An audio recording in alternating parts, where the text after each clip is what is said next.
किसी भी देश की अर्थव्यवस्था की रीढ़ की हड्डी होता है देश का बैंकिंग सेक्टर। आज अमेरिका और चीन की हालत इसलिए भी खस्ता है क्योंकि वहां के बैंक बर्बाद हो गए।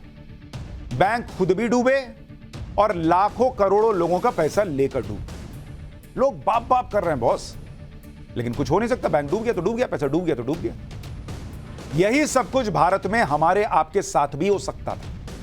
बैंकों में रखा हमारा आपका पैसा डूब सकता था अगर प्रधानमंत्री नरेंद्र मोदी ने वो काम ना किया होता जो किसी चमत्कार से कम नहीं। और ये शब्द मैं बहुत सोच समझकर इस्तेमाल कर रहा हूं क्योंकि जितने कम वक्त में जो उन्होंने किया है वो वाकई में जो ट्रांसफॉर्मेशन है वो मैजिकल लगता है, चमत्कार लगता है।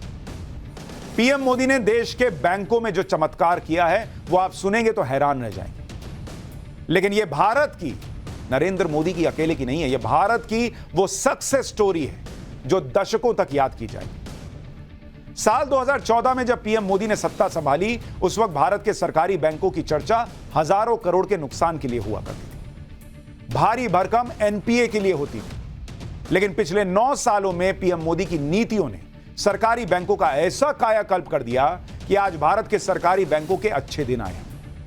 और यह सब ऐसे वक्त में हो रहा है जब दुनिया भर में बैंकिंग सेक्टर क्राइसिस से जूझ रहा है। अमेरिका में, चीन में बैंक बंद हो रहे हैं, तबाह हो रहे हैं। दुनिया के बड़े बड़े बैंक डूब रहे हैं और भारत के सरकारी बैंक प्रॉफिट छाप रहे हैं। और मैं आपको आंकड़े बताता हूं और फिर ये इनक्रेडिबल स्टोरी आपको सुननी चाहिए और बतौर भारतीय आपको गर्व होना चाहिए कि आज भारत कहां खड़ा है बैंकिंग सेक्टर के लिहाज से। और फिर बताऊंगा कि मोदी ने कितने लखपति और करोड़पति बनाए। अगर आप देखेंगे सरकारी बैंक और उनका अगर मैं आपको प्रॉफिट दिखाऊं, प्रॉफिट 2013-14 में जब यूपीए की सरकार छोड़ कर गई उस वक्त प्रॉफिट था 36,270 करोड़ रुपए। ये सारे सरकारी बैंकों का बता रहा हूं, 36,270 करोड़ रुपए। अच्छा, ये 36,000 करोड़ का प्रॉफिट भी कैसे तिकड़म से दिखाया गया था वो भी आगे बताऊंगा। लेकिन आज की डेट में साल 2022-23 में बैंकों का, सरकारी बैंकों का जो प्रॉफिट है एक वित्तीय वर्ष में 1,04,000 करोड़ पर पहुंच गया। 1,04,000 करोड़। कहां 1,04,000 करोड़ एक साल में और कहां उस वक्त 36,270 करोड़। 35,000 करोड़ तो एक तिमाही में इस बार आ गया है प्रॉफिट के तौर पर। यानी पिछले 9 सालों में सरकारी बैंकों का प्रॉफिट करीब 3 गुना बढ़ चुका है। और यह ऐसे ही नहीं बढ़ा। नरेंद्र मोदी ने क्या किया है आप सुनिएगा आज। यानी जो बैंक लगातार हो रहे नुकसान की वजह से सरकार के लिए बड़ा सिरदर्द बन चुके थे वो अब ताबड़तोड़ कमाई कर रहे हैं। आपको मौजूदा वित्त वर्ष में भारत के सबसे बड़े सरकारी बैंक एसबीआई के प्रॉफिट के बारे में बताता हूं क्योंकि ये वो बैंक है जिसको लेकर विपक्ष ने यह नैरेटिव फैलाने की कोशिश की कि सरकार इस बैंक को लूट रही। भाई एसबीआई सबसे बड़ा बैंक है, स्टेट बैंक ऑफ इंडिया, सबसे ज्यादा लोन देता है, लेकिन उसके बारे में भी भ्रम फैलाया गया। और इस फरवरी में हिंडनबर्ग की रिपोर्ट आने के बाद कांग्रेस ने देश भर में एसबीआई को बचाने के नाम पर प्रदर्शन किए। लेकिन जब पिछले दिनों एसबीआई ने स्टॉक एक्सचेंज फाइलिंग में मौजूदा वित्त वर्ष की पहली तिमाही के नेट प्रॉफिट की जानकारी दी तो बॉस आपके खड़े हैं तो बैठ जाइए, चक्कर आ जाएगा सुन के इतना प्रॉफिट हुआ एसबीआई को। एसबीआई के प्रॉफिट में 178% का उछाल आ गया है, 178%। आज एसबीआई देश की सबसे ज्यादा फायदे वाली कंपनी बन चुकी है। एसबीआई की ब्याज से होने वाली इनकम में 25% का उछाल आ गया है। मुनाफा कमाने के मामले में एसबीआई ने रिलायंस इंडस्ट्रीज को पीछे छोड़ दिया। मौजूदा वित्त वर्ष की पहली तिमाही में एसबीआई का प्रॉफिट 18,884 करोड़ रुपए रहा, जबकि इस दौरान रिलायंस इंडस्ट्रीज को 16,011 करोड़ रुपए का मुनाफा हुआ। यानी एसबीआई का प्रॉफिट रिलायंस से भी करीब 16% ज्यादा रहा है। एक सरकारी बैंक देश की सबसे ज्यादा मुनाफे वाली कंपनी बनी हुई है। आप सोचिए, बात सिर्फ एसबीआई की नहीं है, यह मोदी सरकार की नीतियों का नतीजा है कि कभी बीमार माने जाने वाले दूसरे सरकारी बैंक भी मोटा मुनाफा कमा रहे हैं। बैंकों के अच्छे दिन लाने वाली मोदी सरकार की नीतियों के बारे में आगे बताऊंगा। यह हुआ कैसे? ऐसे नहीं थे बैंक बॉस, डूब जाते, पैसा आपका खत्म हो जाता। जो आज नोट छाप रहे हैं वहां नोट खत्म हो जाता। लेकिन पहले मौजूदा वित्त वर्ष की पहली तिमाही में सरकारी बैंकों के प्रॉफिट में जो उछाल आया उसके बारे में सुनिए। एसबीआई का तो आपने सुना, अब इन सरकारी बैंकों का प्रॉफिट देखिए, यह है फर्स्ट क्वार्टर इस साल का। पीएनबी पंजाब नेशनल बैंक, उसका प्रॉफिट जो है वो 307% अप हो गया, 307% प्रॉफिट बढ़ गया भाई। एसबीआई का प्रॉफिट 178% ऊपर चला गया है। बैंक ऑफ बड़ौदा बीओबी, इसका प्रॉफिट जो है 88% बढ़ गया है, 88%। कैनरा बैंक को देखिए सीबी, इसका प्रॉफिट 75% बढ़ गया है। ये देख रहे हैं, ये हाल है आज की डेट में सरकारी बैंकों का। रॉकेट बने हुए हैं भाई, नोट छाप रहे हैं सारे बैंक। अगर मौजूदा वित्त वर्ष की पहली तिमाही में सभी सरकारी बैंकों के प्रॉफिट को जोड़ लें तो यह आंकड़ा 35,000 करोड़ के करीब पहुंच चुका है। एक तिमाही में 35,000 करोड़, और यूपीए के जमाने में एक साल में 36,000 करोड़ का प्रॉफिट होता था, अभी एक तिमाही में हो जा रहा है। लेकिन आज जिस तरह से पब्लिक सेक्टर बैंकों के अच्छे दिन नजर आ रहे हैं, यह हमेशा ऐसा नहीं था। 2014 में पीएम मोदी के सत्ता में आने से पहले ये सरकारी बैंक अपने अस्तित्व को बचाने की लड़ाई लड़ रहे थे। मार्च 2014 में खत्म हुए वित्त वर्ष में सरकारी बैंकों के प्रॉफिट में 27% की भारी गिरावट आई थी। यानी जब मोदी आए तो बैंक नीचे जा रहे थे। हालांकि आरोप लगता है कि आंकड़ों की तिकड़मबाजी करके उस वक्त सरकारी बैंकों को 36,270 करोड़ रुपए के प्रॉफिट में दिखाया गया। लेकिन एक अनुमान के मुताबिक इस वक्त सरकारी बैंकों का घाटा 2 लाख करोड़ के पार पहुंच चुका था, क्योंकि भाई कई एनपीए को छुपाए बैठे थे, दबाए बैठे थे, तो इसलिए प्रॉफिट दिख रहा था। वो सामने आते तो पता चल जाता कि कैसे घाटे में है बैंक।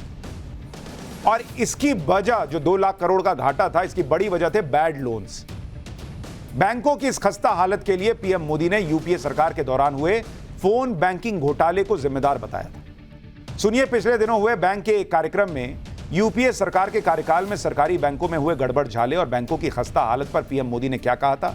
फिर आपको बताता हूं कि पीएम मोदी ने कुर्सी संभालने के बाद यह सब बदला कैसे। आजकल तो डिजिटल युग है, मोबाइल फोन से बैंकिंग का सेवाएं लेते हैं, फोन बैंकिंग करते हैं। लेकिन आज से 9 साल पहले जो सरकार थी ना, उस समय ये फोन बैंकिंग का कल्पना ही अलग थी।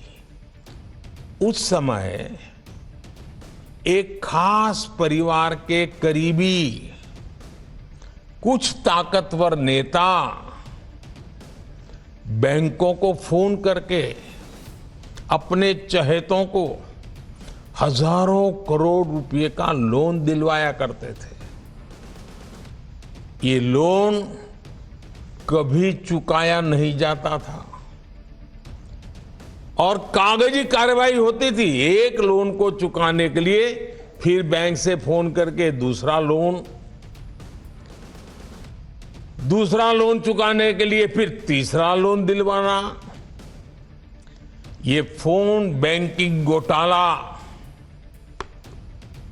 पहले की सरकार के, पिछली सरकार के सबसे बड़े घोटालों में एक था।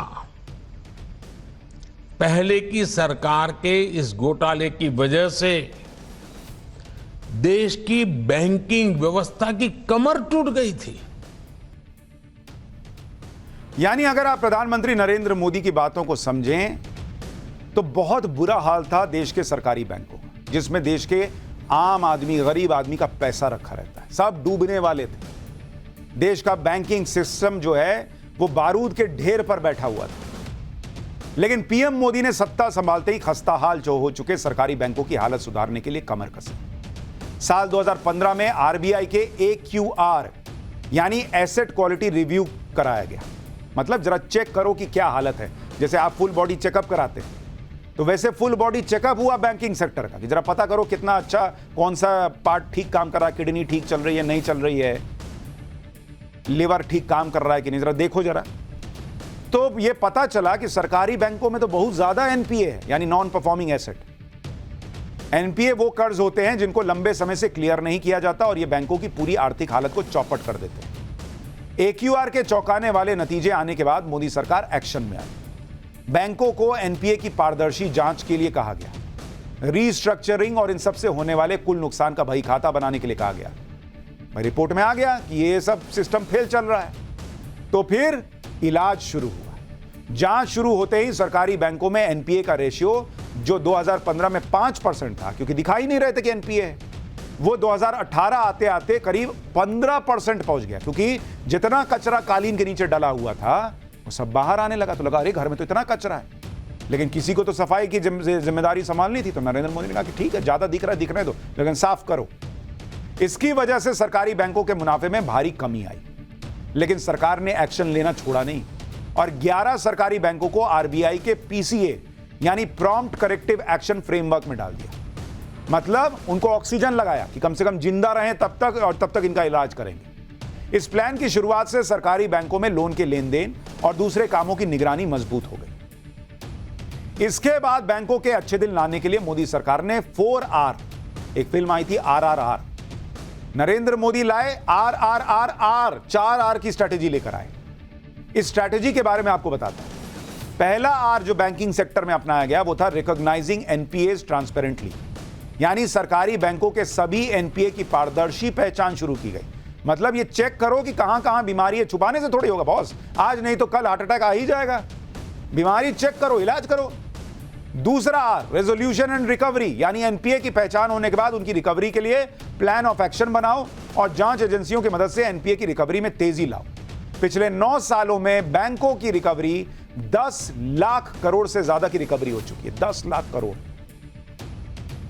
तीसरा R रिकैपिटलाइजिंग पीएसबीज, यानी बैंकों के सिस्टम को सुधारने के लिए कदम उठाए गए, जिसके तहत बैंकों के लिए 3 लाख करोड़ रुपए के आर्थिक पैकेज का ऐलान किया गया, जो सरकारी बॉन्ड के तौर पे मोटे तौर पर आया। चौथा R reforms in the financial ecosystem, यानी बैंकिंग सेक्टर के सुधार में और तेजी लाने के लिए कड़े नियम लाए गए, जैसे कि एनपीए की वसूली में बैंकों को कोई परेशानी ना हो, इसके लिए इंसॉल्वेंसी एंड बैंकरप्सी कोड का नाम का कानून लाया गया। तभी तो इतना पैसा आया भाई, नहीं कह रहे थे मोदी जी कि एक लोन चुकाने के लिए लोग दूसरा लोन ले रहे थे बॉस। यहां कहा गया कि अब तुमको लोन नहीं मिलेगा अगर पिछला नहीं चुकाए हो तो, अब पिछला चुकाओ, उसके लिए कानून लाए। हलक में हाथ डाल के पैसा निकाले तब तो 10 लाख करोड़ आया। कोई देता है पैसा? मोदी सरकार की स्ट्रैटेजी का असर भी दिखाई दिया। जिन 11 सरकारी बैंकों को आरबीआई की प्रॉम्प्ट करेक्टिव एक्शन लिस्ट में डाला गया था, मतलब जिनको ऑक्सीजन लगाया गया था, वो सारे बैंक धीरे धीरे धीरे धीरे इस लिस्ट से बाहर आ गए। मतलब सबका ऑक्सीजन हट गया, सब झकाझक दौड़ने लगे। सितंबर 2022 तक सभी बैंक इस लिस्ट से बाहर आ चुके हैं और पिछले 2 साल से मोटा मुनाफा कमा रहे हैं। मतलब सबका ऑक्सीजन तो हट ही गया, सब बकायदा जाके क्रिकेट खेल रहे हैं भाई, किसी की सांस नहीं फूल रही। अब आपको आंकड़ों के जरिए समझाता हूं कि कैसे 4 साल के अंदर पीएम मोदी के विजन ने देश के सरकारी बैंकों में नई जान फूंकी। 4 साल पहले जो बैंक भारी घाटे में थे, वो आज कैसे प्रॉफिट में नया रिकॉर्ड बना रहे हैं। अगर आप देखेंगे तो आपको समझ में आएगा कि क्या हाल था इन बैंकों का। अगर आप देखेंगे, यहां देखिए बैंक का नाम लिखता हूं, 2017-18 में। अच्छा, इसमें नरेंद्र मोदी ने एक बहुत बड़ा रिस्क लिया, उसके बारे में आपको अभी बताऊंगा। और अगर एक साल आप देखिए 2022-23 कि आज की डेट में क्या हाल है। जब नरेंद्र मोदी ने सफाई शुरू की थी तो ये वो साल था जब तक माना गया कि भाई अब तक सब क्लियर हो जाएगा, यहां तक पता चल जाएगा कि घर में कितना कचरा है। तो जैसे अगर आप एसबीआई को देखेंगे, जब उसमें सफाई शुरू हुई तो 2017-18 में ये 6,547 करोड़ के नुकसान में थी। इसको नुकसान चल रहा था क्योंकि भाई जो दबाया हुआ था सब बाहर आने लगा। 2022-23 में यही एसबीआई आज की डेट में जो नुकसान में थी, 31,676 करोड़ के फायदे में यह हाल है। कहां नुकसान से उठा के 31,000 के प्रॉफिट में ले आए बॉस। एक और बैंक देखिए, बैंक ऑफ बड़ौदा, ये 2017-18 में 2,432 CR का नुकसान था। नू लिख दे रहा हूं खाली, पूरा क्या लिखूं। आज की डेट में यह 7,272 करोड़ रुपए के प्रॉफिट में है, प्रॉफिट। कैनरा बैंक देखिए, कैनरा बैंक ये 4,222 करोड़ का लॉस था, एल। आज की डेट में ये 5,678 करोड़ के पी प्रॉफिट में बैठा हुआ। ये चमत्कार नहीं है तो क्या है बॉस? डूबे हुए बैंक बाहर आ गए और पैसा कमा रहे हैं मोटा। यूनियन बैंक 5,247 करोड़ के नुकसान से 5,232 करोड़ के प्रॉफिट में है आज की डेट। प्रधानमंत्री मोदी किसी भी रिफॉर्म को लेकर कितनी दूरदर्शी सोच रखते हैं, वो कितनी बड़ी प्लानिंग करते हैं और वो कितना बड़ा रिस्क लेते हैं। भाई ये नरेंद्र मोदी कर सकते थे, दूसरे लोग नहीं कर सकते थे। मनमोहन सिंह तो बहुत बड़े अर्थशास्त्री थे, उनसे नहीं हो रहा था। लेकिन नरेंद्र मोदी क्यों इसको कर पाए, कैसे वो रिस्क लेते हैं और चुनाव को साइड कर देते हैं जब उनको देश दिखता है, आप इसको समझिए। जब ये सब काम शुरू हुआ उसके बारे में भी सरकारी बैंकों की हालत में आए सुधार की एक टाइमलाइन से पता चलता है।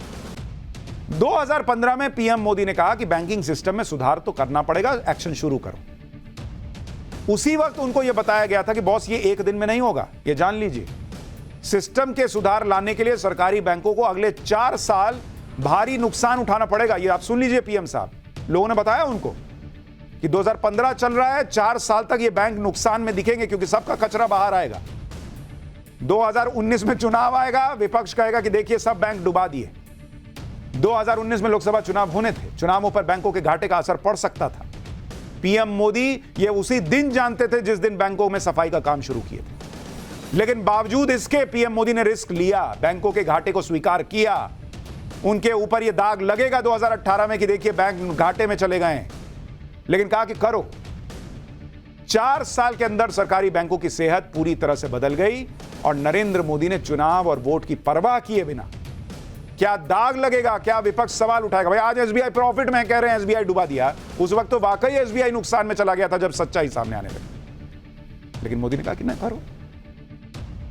देश में सिर्फ सरकारी बैंकों के भी अच्छे दिन नहीं आए, बल्कि देश में तरक्की के नए आयाम छुए जा रहे हैं। और आम आदमी किस तरह से उसकी जिंदगी बदली है वो भी आपको बताता हूं। एसबीआई की ही एक रिपोर्ट आई है। देश में इनकम टैक्स रिटर्न फाइलिंग पर एसबीआई की एक रिपोर्ट आई है, जिसके मुताबिक पिछले 9 साल में देश के लोगों की इनकम कई गुना बढ़ी है। इस रिपोर्ट के मुताबिक साल 2013-14 में 5 से 10 लाख के बीच का सालाना इनकम जो लोग दिखाते थे इनकम टैक्स रिटर्न में, उनकी संख्या करीब 37 लाख थी, जो 2022-23 में बढ़कर 1 करोड़ के पार पहुंच चुकी है बॉस। 1 करोड़ के पार। कहां 37 लाख लोगों की इनकम होती थी 2013-14 में, 5 से 10 लाख। अब इस कैटेगरी में 3 गुना ज्यादा लोग आ रहे हैं। करीब 10 से 20 लाख तक की जो लोग इनकम दिखाते थे इनकम टैक्स में, उनकी संख्या करीब 12 लाख थी। आज की डेट में लगभग 4 गुना बढ़ने के करीब पहुंच गई है। 45 लाख लोग ऐसे हैं देश में जिनकी इनकम 10 से 20 लाख है। एक साल में 20 से 50 लाख की इनकम दिखाने वाले 2013-14 में यूपीए के जमाने में 4 लाख होते थे।